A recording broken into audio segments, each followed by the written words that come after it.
Welcome to another episode of Audio Holodeck, the series where we talk about the old-time radio shows and other audio dramas that help me to do what I do here on the channel. As with our previous episode on Dragnet, all information used in this video came from the hard workers at the Old Time Radio Researchers Group. A link to their website and YouTube channel can be found in the description field below this video. For this episode, we will begin a 4-week continuous special, where we will discuss a quartet of radio series that adapted classic movies of their time into fast-paced radio entertainment. For this first installment, we will discuss a series that bears the name of the most prestigious award in the motion picture industry. First airing on the CBS radio network in the United States from March 30th, 1946 to December 18th of the same year, Academy Award, sometimes referred to as Academy Award Theater, took some of the finest motion pictures of their time and adapted them for the radio medium, with at least one element of each broadcast, either the spotlighted film or one of the performers of the radio version, either having been nominated for or having won an Academy Award. Only a few actors appeared on episodes of Academy Award to recreate the roles they starred in on the silver screen. Noted individuals in this category included Henry Fonda in the radio version of 1939's Young Mr. Lincoln, Humphrey Bogart in the radio version of 1941's The Maltese Falcon, and Cary Grant in the radio version of 1941's Suspicion. In addition, a total of only 6 actors appeared on Academy Award to recreate their exact award-winning roles. Faye Bainter and Bette Davis for the radio version of 1938's Jezebel, Paul Lucas for the radio version of 1943's Watch on the Rhine, Victor McLaughlin for the radio version of 1935's The Informer, Paul Mooney for the radio version of 1936's The Story of Louis Pasteur, and Ginger Rogers for the radio version of 1940's Kitty Foyle. One episode, broadcast on May 11th, 1946, did not even adapt a movie at all. Instead, it simply played a digest of highlights from the 1946 Oscar ceremony. The series came to an end after only 39 broadcasts, presumably due to the show's budget, with actors appearing on the show being paid around $4,000 an appearance in 1946 currency, the 2025 equivalent amount now being shown on your screen, and the Academy of Motion Picture Arts and Sciences being paid $1,600 a week in 1946 currency, the 2025 equivalent amount being shown on your screen right now, for the right to use the trademark Academy Award as the show's title. And now, here are my top 10 favorite episodes of Academy Award. At number 10 is Stagecoach. Originally broadcast on May 4th, 1946, this adaptation of the 1939 Western classic starred Claire Trevor and Randolph Scott in the story of a group of enigmatic travelers riding a stagecoach through dangerous Apache territory, en route from the Arizona Territory to New Mexico. Yes, Claire Trevor portrayed the character Dallas in the original film. Stagecoach was nominated for Best Picture of 1939, but lost to Gone with the Wind. At number 9 is Young Mr. Lincoln. Originally broadcast on July 10, 1946, this adaptation of the 1939 drama starred Henry Fonda and Ward Bond in the story of a pre-presidency Abraham Lincoln as he defends a pair of brothers accused of killing a man after a raucous 4th of July celebration. Yes, both Henry Fonda and Ward Bond reprised their original film roles of Abraham Lincoln and John Palmer Cass, respectively. Young Mr. Lincoln was nominated for the Academy Award for Best Original Screenplay, then known as Best Writing/Original Story of 1939, but lost to Mr. Smith Goes to Washington. At number 8 is Pinocchio. Originally broadcast on September 4th, 1946, this adaptation of the 1940 Disney animated classic followed a puppet that wanted to become a real boy, but must survive many trials and tribulations to make the dream a reality. No original film cast members performed in the radio version. Pinocchio won the 1940 Academy Awards for Best Music Original Score, awarded to Lee Harline, Paul Smith, and Ned Washington, and Best Music Original Song, awarded to Lee Harline for music and Ned Washington for lyrics for When You Wish Upon a Star. At number 7 is The Story of Louis Pasteur. Originally broadcast on April 13, 1946, this adaptation of the 1936 biographical drama tells a highly fictionalized account of the life of the French biologist who first discovered microbial causes to diseases. Yes, Paul Mooney reprised his role as Louis Pasteur. This is the second time that Mooney has reprised the role of Louis Pasteur in a radio version of the story, but we'll discuss that in a later episode of this 4-week continuous special.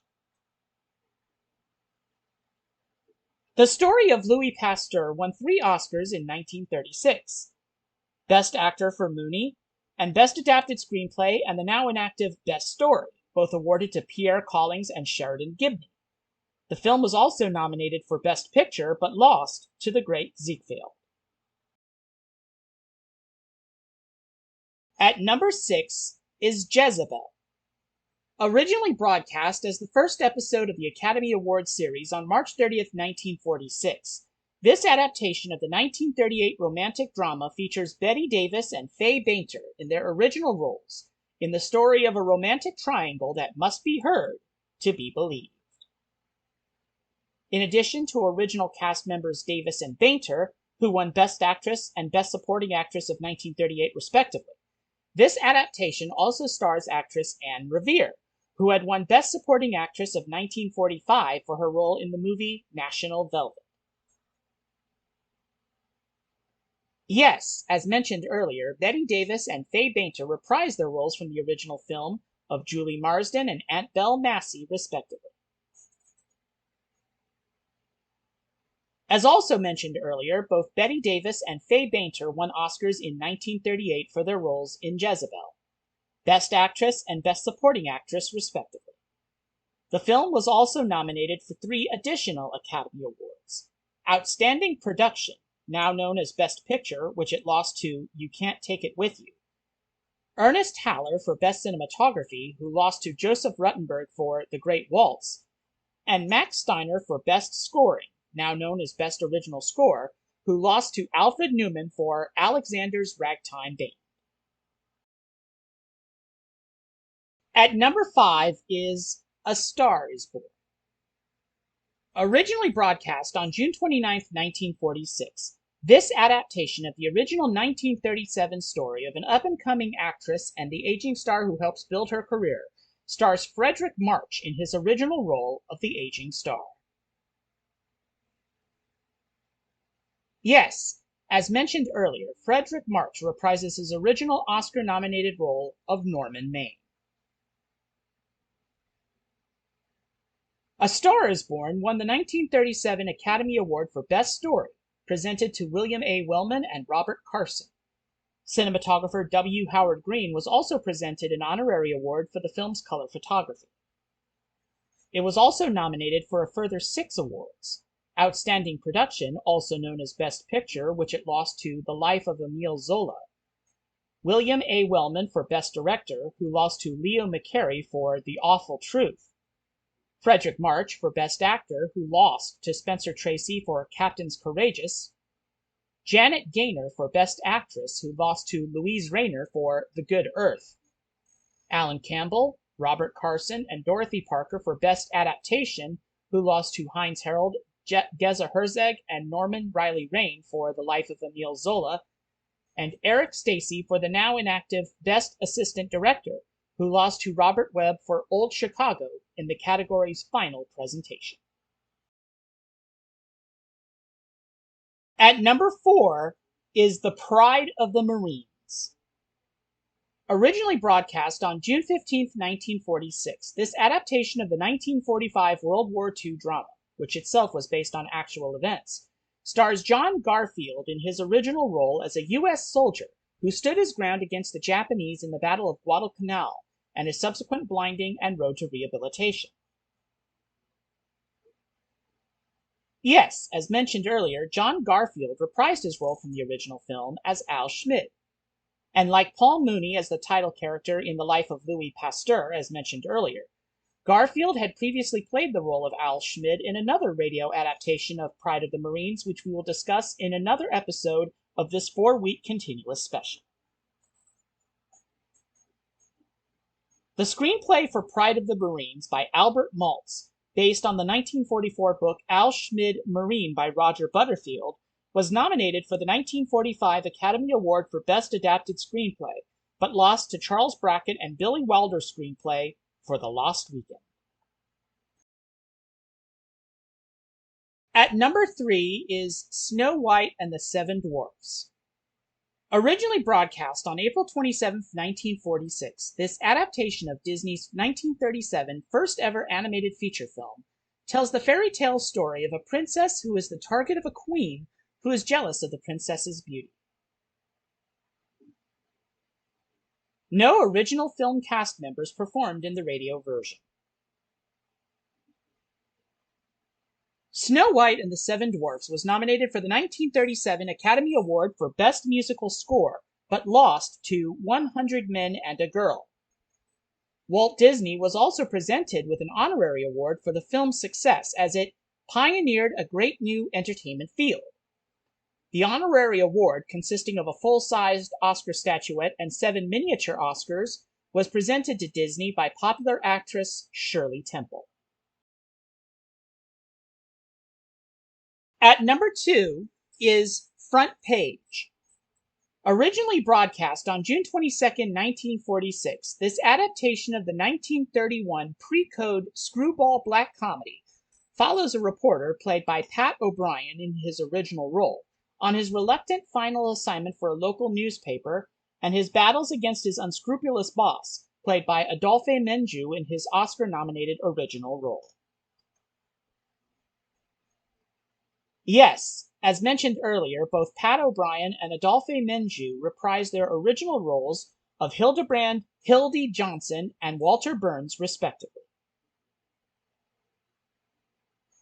Front Page was nominated for 3 1931 Academy Awards: Best Picture, which it lost to Cimarron; Louis Milestone as Best Director, who lost to Norman Taurog for Skippy; and Adolphe Menjou as Best Actor, who lost to Lionel Barrymore for A Free Soul. And at number 1, our Best Picture, so to speak, is The Maltese Falcon. Originally broadcast on July 3, 1946, this adaptation of the 1941 crime thriller, itself a remake of a 1931 film, stars Humphrey Bogart in his original role of Detective Sam Spade as he struggles to find a valuable jewel-encrusted falcon statue that people are willing to die for. Yes, as mentioned earlier, Humphrey Bogart reprised his role as Sam Spade from the original 1941 film. He was joined by fellow original actors Mary Astor, Sidney Greenstreet, and Peter Lorre in their original roles as Ruth Wonderly, aka Bridget O'Shaughnessy, Caspar Gutman, and Joel Cairo, respectively. The Maltese Falcon was nominated for 3 Academy Awards in 1941. Best Picture, which it lost to How Green Was My Valley; Sidney Greenstreet as Best Supporting Actor, who lost to Donald Crisp also for How Green Was My Valley; and John Huston for Best Adapted Screenplay, who lost to Sidney Buckman and Seton I. Miller for Here Comes Mr. Jordan. Next time, on part 2 of our 4-week Movies on Radio continuous special, we present another radio series that adapted classic motion pictures for radio with Screen Directors Playhouse. Until then, this is NeoBlisseyX signing off for Audio Holodeck. Take care and live long and prosper.